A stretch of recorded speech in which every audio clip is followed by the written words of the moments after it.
ಎಲ್ರಿಗೂ ನಮಸ್ಕಾರ. ಇಲ್ಲಿ ನಾನು ಕೊಪ್ಪ ಸಬ್ ಇನ್ಸ್ಪೆಕ್ಟರ್ ಬಸವರಾಜ್ ಇದ್ದೀನಿ. ಆರ್ಡಿ ಕೊಪ್ಪದ ಹತ್ರ ತುಂಗಾ ನೀರು ಸೇತುವೆ ಮೇಲೆ ಬಂದಿದೆ. ದಯವಿಟ್ಟು ಸಾರ್ವಜನಿಕರು ಎಲ್ಲರೂ ಸಹ ಬೆಳಗೊಳ ಬಲಗ ಮುಖಾಂತರ ಜೈಪುರ ಚಿಕ್ಕಮಗಳೂರಿಗೆ ಹೋಗಬೇಕು. ಯಾರೂ ಸಹ ಈ ರಸ್ತೆಗೆ ಬರಬಾರ್ದು. ನಾರ್ವೆ ಹತ್ರ ಎಲ್ಲ ಬ್ಲಾಕ್ ಮಾಡಿದ್ವಿ. ಎಲ್ಲ ಪಂಚಾಯತ್ ಮೆಂಬರ್ಗಳೆಲ್ಲ ಹಿರಿಯರು ಸಾರ್ವಜನಿಕರೆಲ್ಲ ನಮ್ಗೆ ಸಹಕಾರ ಕೊಟ್ಟಿದ್ದಾರೆ.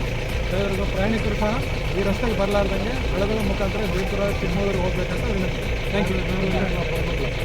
ನಾರ್ವೆ ನಾಗಲಾಪುರ ಸಹ ಒಂದಾಗಿದೆ.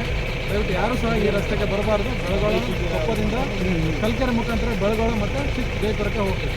Thank you. ನಾನು ಕೊಪ್ಪ ಸಬ್ ಇನ್ಸ್ಪೆಕ್ಟರ್ ಇದ್ದೀನಿ. ಈ ಚಿಕ್ಕಮಗಳೂರಿಂದ ಜೈಪುರ ಮುಖಾಂತರ ಏನು ಕೊಪ್ಪಗೆ ಬರುವವರು ಇಲ್ಲಿ ಆರ್ಡಿ ಕೊಪ್ಪದ ಹತ್ರ ತುಂಗಾ ನದಿ ತುಂಬ ಬಂದಿದೆ. ರಸ್ತೆ ಮೇಲೆಲ್ಲ ನೀರು ಬಂದಿದೆ. ದಯವಿಟ್ಟು ಯಾರೂ ಸಹ ಈ ಸಂಚಾರ ಬಳಸ್ಕೋಬಾರ್ದು. ಅದಕ್ಕೋಸ್ಕರ ನಾವು ಸಂಚಾರನ ಬಂದ್ ಮಾಡಿದ್ದೀನಿ. ಈ ಬಲಗ ಮುಖಾಂತರ ಕೊಪ್ಪಗೆ ಬರಬೇಕು. ಅದೇ ಥರ ಕೊಪ್ಪದಿಂದ ಚಿಕ್ಕಮಗಳೂರು ಹೋಗೋರು ಸಹ ಸೇಮ್ ಕಲ್ಕೆರೆ ಮತ್ತು ಬಲಗ ಮುಖಾಂತರನೇ ಹೋಗಬೇಕು. ದಯವಿಟ್ಟು ಯಾರೂ ಸಹ ನಾರ್ವೆ ಹತ್ರ ತುಂಗಾ ನದಿ ತುಂಬಿ ಬಂದಿರೋದ್ರಿಂದ ಈ ರಸ್ತೆನ ಬಳಸ್ಕೋಬಾರ್ದು. Thank you. ಎಲ್ರಿಗೂ ಧನ್ಯವಾದ.